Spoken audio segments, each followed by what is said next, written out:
Welcome to சமையல் with சாந்தி. இன்னைக்கு பூண்டை வச்சு ஒரு ரெசிபி பண்ண போகிறோம். இது வந்து ஒரு ஸ்வீட் ரெசிபி. இது வந்து இம்யூனிட்டி அதிகரிக்கிறதோட நம்ம வந்து பூண்டு சாப்பிடாதவங்க கூட இதை வந்து ஒரு ஸ்வீட்டாக எடுத்துக்கிறப்ப நல்லா விரும்பி சாப்பிடுவாங்க, குழந்தைங்கலேருந்து பெரியவங்க வரைக்கும். இதை எப்படி பண்ணலான்னு பார்க்கலாம். அதுக்கு முன்னாடி நம்ம சேனலை சப்ஸ்கிரைப் பண்ணாதவங்க சப்ஸ்கிரைப் பண்ணுங்க, பெல் ஐக்கானை கிளிக் பண்ணுங்க. பால் 1 லிட்டர் ஊற்றி வச்சிருக்கேன். இது காயட்டும். இது பால் நல்லா கொதிக்க ஆரம்பிச்சிருச்சு. நல்லா ஏடு வந்து நல்லா படிஞ்சிருக்கு பாருங்க. ஓரத்தெல்லாம் நல்லா கலந்து விட்டுக்கோங்க. அடி பிடிக்காத அளவுக்கு கிளறி விடுங்க. இது கொதிக்கட்டும்.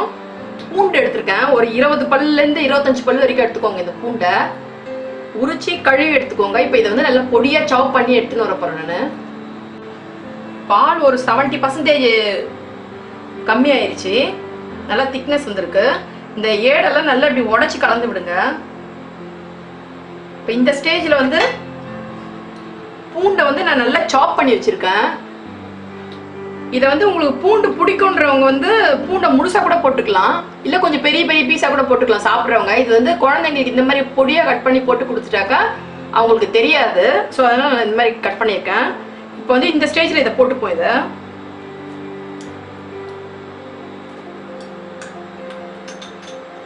போட்டு நல்லா கலந்து விடுங்க. இன்னும் கொஞ்சம் பால் நல்லா சுண்டட்டும்.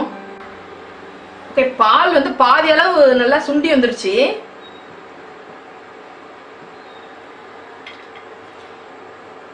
இந்த ஸ்டேஜில் வந்து நான் வந்து பாதாமும் முந்திரியும் நல்லா க்ரஷ் பண்ணி வச்சுருக்கேன். கொரப்பா அரைச்சி வச்சுருக்கேன். கொஞ்சம் வந்து முந்திரி கட் பண்ணி வச்சுருக்கேன். பாதாமும் கட் பண்ணி வச்சுருக்கேன். இது வந்து பிஸ்தா, இதையும் பொடி பண்ணி வச்சுருக்கேன். இப்போ இதை வந்து ஆட் பண்ணிப்போம். இதில்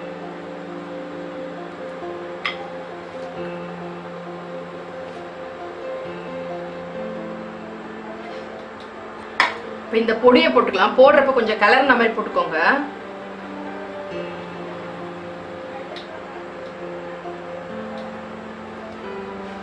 இது வந்து கொஞ்சம் நல்லா ரிச்சா இருக்கும், நல்லா திக்னஸும் கொடுக்கும். இன்னும் ஒரு 10 நிமிஷத்துல ரெடி ஆயிரும். நல்லா வத்தி வந்துருச்சு பாருங்க, நல்லா திக்னஸா இருக்கு. இப்போ இந்த ஸ்டேஜ்ல வந்து குங்குமப்பூ போட்டுக்கலாம். நம்ம ஏலக்காய் தூளும் போட போறோம் இதுல. ஏன்னா அந்த பூண்டு வாசனை பிடிக்காதவங்களுக்கு ஏலக்காய் போட்டீங்கன்னாக்கா அந்த வாசனை தெரியாது. நல்லா மிக்ஸ் பண்ணிப்போம். கொஞ்சம் இந்த பிஸ்தா பொடியும் போட்டுக்கலாம்.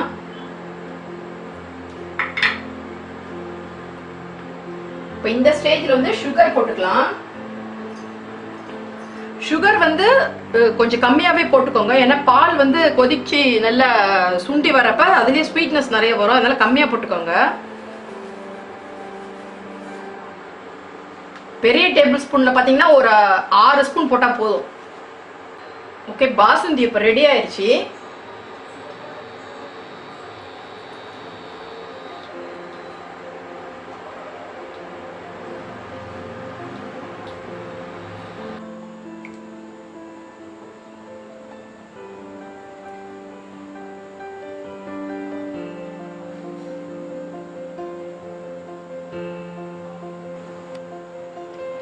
சுவையான பாசுந்தி ரெடி. இந்த வீடியோ உங்களுக்கு பிடிச்சிருந்தா லைக் பண்ணுங்க, ஷேர் பண்ணுங்க. இந்த டிஷ் செஞ்சு பார்த்துட்டு எப்படி வந்துருச்சுன்னு கமெண்ட் பண்ணுங்க.